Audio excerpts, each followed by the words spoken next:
Hello મિત્રો, મારું નામ છે સંજય ઠાકોર। આજે હું તમને કહીશ કે પિક્સલ લેબમાં યુટ્યુબ બેનર કઈ રીતે બનાવવું। સૌપ્રથમ આપણે પિક્સલ લેબ નામની એપ્લિકેશન ઓપન કરશું। એપ્લિકેશન ઓપન કર્યા બાદ ઇમ્પોર્ટ ફ્રોમ માય ગેલેરીમાં થઈને યુટ્યુબ બેનર બનાવવાનું જે ઇમેજ આવે છે તે ઇમેજને આપણે સિલેક્ટ કરશું।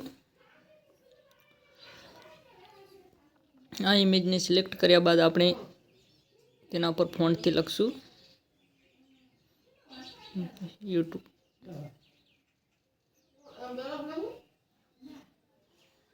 અહીંયા હું લખી રહ્યો છું પાર્થ ઠાકોર વ્લોગ। તમારે પણ તમારી ચેનલનું જે પણ યુટ્યુબ ચેનલનું બેનર બનાવવું તે ચેનલનું નામ લખી દેવાનું અને લખીને પેલા ડન કરી દઈશું। ત્યારબાદ ઓકે કરી તેને વચ્ચોવચ્ચ સેન્ટરમાં લાવી દઈશું। જે ઇમેજ છે તેના વચ્ચોવચ્ચ સેન્ટરમાં લાવી કલરવાળા ઓપ્શન ઉપર જઈને આપણે વિવિધ કલર તેના માટે સિલેક્ટ કરી શકીએ છીએ। હું પાર્થમાં બ્લેક કલર, ઠાકોરમાં બ્લુ અને બ્લોગમાં રેડ કલર સિલેક્ટ કરીશ, તે તમે અહીં જોઈ શકો છો।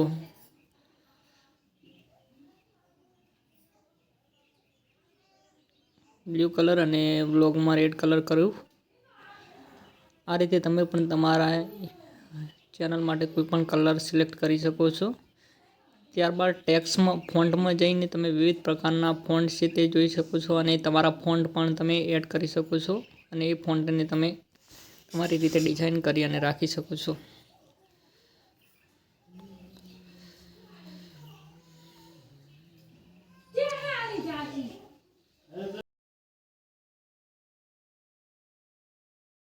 ત્યારબાદ તેને વચ્ચોવચ્ચ સેન્ટરમાં રાખીને કમ્પ્લીટ આપણે કરી દઈશું।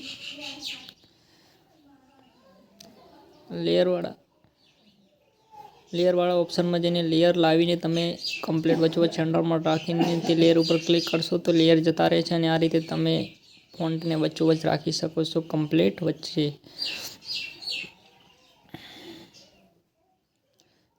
ત્યારબાદ પ્લસવાળા આઇકોનમાં જઈને ફ્રોમ ગેલેરીમાં જઈને યુટ્યુબ માટેની પીએનજી તમારે જે પણ યુટ્યુબ બેનર પાછળ લગાવી તે પીએનજી તમે તેમાંથી ડાઉનલોડ કરી શકો છો। આ પીએનજીને તમે તમારી રીતે સેટ કરી શકો છો। અહીંયા હું બંને બાજુ પીએનજીને રાખીશ તે તમે આ વિડીયોમાં જોઈ શકો છો। આ રીતે તમે ક્રોપ કરી શકો છો અને પીએનજીની સાઇઝ નાના મોટી રાખી શકો છો અને બંને બાજુ તેને સેટ કરી શકો છો। આ રીતે રાખ્યા બાદ તમે એને એડિટવાળા આઇકોન ઉપર જઈને પ્લસ કોપી કરી અને બનાવી શકો છો અને બંને બાજુ એડ કરી શકો છો। આ રીતે તમે સેટ કર્યા બાદ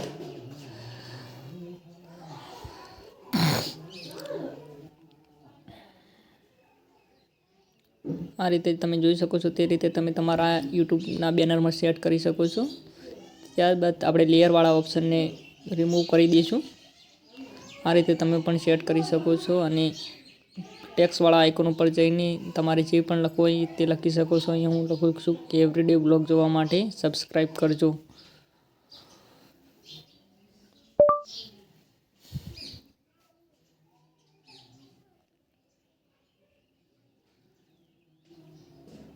બોક્સ ડન કરીને ઓકે કરી દો। ત્યારબાદ તેને નીચે રાખી દો અને તેનો કલર ચેન્જ કરી દો। ત્યારબાદ આપણે એનો કલર બ્લેક કરીશું। ત્યારબાદ ડન કરી અને એની ઓપાસિટી ફોન્ટ ચેન્જ કરશું। ફોન્ટ ચેન્જ કર્યા બાદ તમને ગમે એ ફોન્ટ તમે રાખી શકો છો। ફોન્ટ ચેન્જ કર્યા બાદ તેની ઓપાસિટીવાળા ઓપ્શનમાં જશું।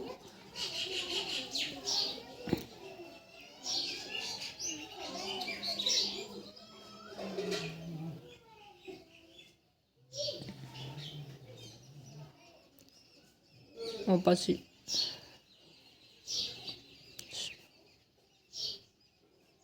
સ્ટોકમાં જઈને સ્ટોકને એનેબલ કરી દઈશું। ત્યારબાદ તેનો કલર ચેન્જ કરીશું અને એની ઓપાસિટી આના કરીને વિઝિબલ આગળ પાછળ કરીને તેને કમ્પ્લીટ કરી દઈશું। આ રીતે તમે પણ તમારા યુટ્યુબ ચેનલ માટેનું બેનર બનાવી શકો છો। આ વધારે વિડીયો જોવા માટે તમે કોમેન્ટ કરો અને મારી ચેનલને સબસ્ક્રાઈબ અને લાઈક કરજો। ત્યારબાદ આ ઇમેજ બની જશે તેને સેવ કરી શકો છો। પૂરેપૂરો વિડીયો જોવા માટે થેન્ક યુ સો મચ।